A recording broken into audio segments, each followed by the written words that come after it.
আসসালামু আলাইকুম আরহামাতুল্লাহ। আজকের ক্লাসে শেখাবো ঈদগম। ঈদগম মানে তাজদিদ ধরে মিলিয়ে পড়া। ঈদগমের 6টি হরফ। ঈদগম আবার দুই প্রকার, ঈদগামে বেলা গুন্না, ঈদগামে বাগুন্না।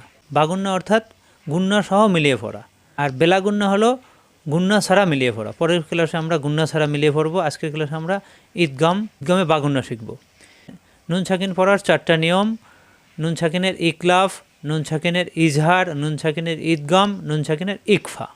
এগুলো শিখতে হলে আমাদেরকে আগে তানবিন এবং নুন সাকিন ভালোভাবে চিনতে হবে। আর ঈদগাম শিখতে হলে আমরা যেহেতু ঈদগামে বাগুন্না শিখব, ঈদগামের হরফগুলো আমাদেরকে শিখতে হবে। আমরা লেখার মাধ্যমে একটু ক্লিয়ার করি। দুই জবর, দুই জের, দুই পেশ, তানবিন। আমরা জানি দুই জবর, দুই জের, দুই পেশ, তানবিন। আর নুনের উপরে সাকিন থাকলে এটা নুন সাকিন। এই নুন সাকিন এবং এই তানবিনগুলো একই রকম ব্যবহার হয়। অর্থাৎ নুনের উপরে সাকিন থাকলে এটা প্রকাশ্য নুন সাকিন দেখা যাচ্ছে, আর এর ভিতরে আছে গোপন নুন সাকিন। এই দুই জবরের ভিতরে আছে একটি জবর, অপরটি নুন সাকিন। এখানে আছে একটি জের, অপরটি নুন সাকিন। এখানে আছে একটি পেশ, অপরটি নুন সাকিন। অর্থাৎ এই দুই জবর, দুই জের, দুই পেশের ভিতরে গোপন নুন সাকিন আছে। এই তানবিন 3টা এবং নুন সাকিন একই রকম পড়তে হবে। এখানেও নুন সাকিন ধরে পড়তে হবে, এখানেও নুন সাকিন ধরে পড়তে হবে, এখানেও নুন সাকিন ধরে পড়তে হবে। তাই নুন সাকিন এবং তানবিন একই। এই নুন সাকিন এবং তানবিনের পরে নুন, মিম, ও, ইয়া। আমরা পড়ব ঈদগম। ঈদগম মানে তাজদিদ ধরে মিলিয়ে পড়া। এই নুন সাকিন এবং তানবিনের পরে নুন, মিম, ও, ইয়া, এই 4টা হরফ আসলে সবাই মুখস্থ করুন। নুন, মিম, ও, ইয়া।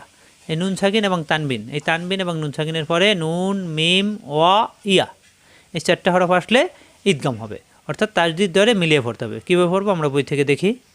অ জবর ওয়া, মিম জবর মা, মা মিলবে নুনের সাথে, মান, ওয়া মান। এখানে আসছে নুন সাকিন, এটা হলো প্রকাশ্য নুন সাকিন। আর দুই জবর, দুই জের, দুই পেশ হলো তানবিন। তানবিন এবং নুন সাকিন একই রকম ব্যবহার। তাহলে এই নুন সাকিনের পরে আসছে ইয়া। আমরা জানি নুন সাকিন এবং তানবিনের পরে নুন, মিম, ওয়া, ইয়া, এই 4টা হরফ আসলে তখন ঈদগম হবে। অর্থাৎ তাজদিদ ধরে গুণনা করে মিলিয়ে পড়তে হবে। তখন এই নুন সাকিন পড়া যাবে না। এই নুন সাকিনকে বাদ দিয়ে এই ইয়ায় তাজদিদ ধরে গুণনা করে মিলিয়ে পড়তে হবে। অজাবর ওয়া, এই মিম যাবর মা, এই মা মিলবে ইয়ার সাথে, মাই। এখানে কিন্তু তাজদিদ দেওয়া আছে। তাজদিদ দেওয়া না থাকলেও এখানে তাজদিদ মনে মনে ধরে মিলিয়ে পড়তে হবে। এই মা মিলবে ইয়ার সাথে, মাই, এরপরে গুণ হবে অমাই। পরে ইয়ায় জবর ইয়া, আমরা জানি তাজদিদ থাকলে 2বার। পরে ইয়ায় জবর ইয়া, ইয়া মিলবে আইনের সাথে, ইয়।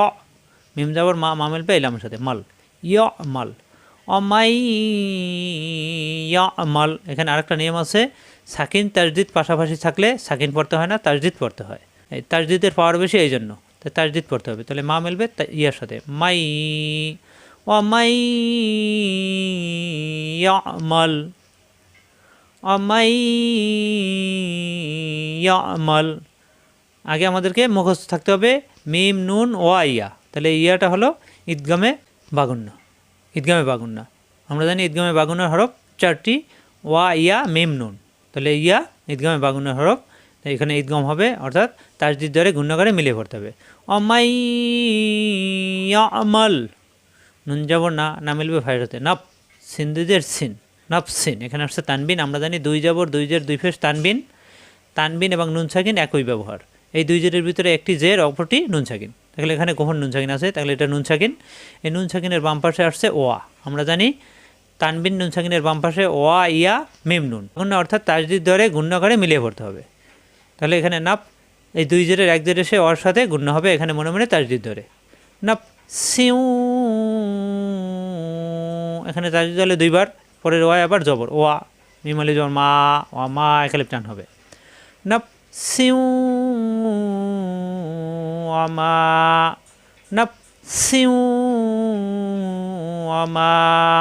এখানে 2বার পড়লাম, কারণ কি আমরা জানি তানবিন এবং নুন সাকিনের বাম পাশে ওয়া, ইয়া, মিম, নুন, এই 4টা হরফ আসলে তখন ঈদগামে বাগুন্না, অর্থাৎ এখানে তাজদিদ ধরে গুণ্য করে মিলিয়ে পড়তে হবে। তখন এখানে ওয়া আসছে ঈদগামের হরফ, ঈদগামে বাগুন্না, এখানে তাজদিদ ধরে মিলাতে হবে। তো এখানে মনে মনে তাজদিদ ধরলাম। তাজদিদ ধরলে এই অক্ষরটা 2বার হয়ে যাবে।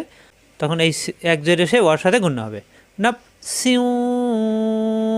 তাজদিদ ধরার কারণে পরের বার আবার ওয়া পড়তে হবে। তাহলে ওয়া মা, নাপ সিউ আমা। সবাই ভালোভাবে খেয়াল করুন, এখানে কিন্তু তাজদিদ নাই। এখানে কিন্তু তাজদিদ দেওয়া ছিল, এই জন্য আমরা পড়তে সহজ হয়ে যায়। এখানে কিন্তু তাজদিদ মনে মনে ধরে নিতে হবে, এখানেও তাজদিদ না থাকলে ধরে নিতে হবে। এখানে তাজদিদ নাই, তাজদিদ ধরে তারপরে পড়তে হবে। এটাকে বলা হয় ঈদগামে বাগুন্না, অর্থাৎ মিলিয়ে পড়া। না সিউ আমা, তাজদিদ ধরে গুণ্য করে মিলিয়ে পড়া, এটাকে ঈদগামে বাগুন্না বলা হয়। র জবর র, রা হবে না, র মোটা হরফ, র সিন পেশ সু, সুমেল বাওয়ার সাথে সু, রসু পেশের বা মাওয়া থাকেন একালিপ টান, রসু লাম দুই পেশ লুন, রসুলুন, এখানে আসছে তানবিন। আমরা জানি দুই জবর দুই জের দুই পেশ তানবিন, তানবিন এবং নুন সাকিন একই, তাই তানবিন এবং নুন সাকিনের বাম পাশে মিম আসছে। আমরা জানি নুন মিম অ ইয়া এই 4টে হরফ নুন সাকিন এবং তানবিনের পরে আসলে তাজদিদ ধরে গুণ্য করে মিলিয়ে পড়তে হবে ঈদগামে বাগুন্না। তাহলে এখানে তাজদিদ ধরতে হবে মনে মনে, মনে মনে এখানে তাজদিদ ধরলে এই মিম দুইবার হয়ে যাবে। তাহলে এই এক পেশ এসে মিমের সাথে গুণ্য হবে। রসুলুম, পরের মিমে জের মি, মিম বলবে এই নুনের সাথে মিন, রসুলুম মিন। সবাই খেয়াল করুন, এখানে ঈদগামে বাগুনের হরফ আমরা জানি 4টা, মিম নুন ওয়া ইয়া। তাহলে এখানে মিম আসছে, এই মিমে তানবিন এবং নুন সাকিনের পরে আসতে হবে মিম, তারপরে আসছে এখানে তাজদিদ ধরতে হবে, তাজদিদ ধরে গুণ্য করে মিলিয়ে পড়তে হবে। এই রসুলুম মিন, আশা করি ক্লিয়ার।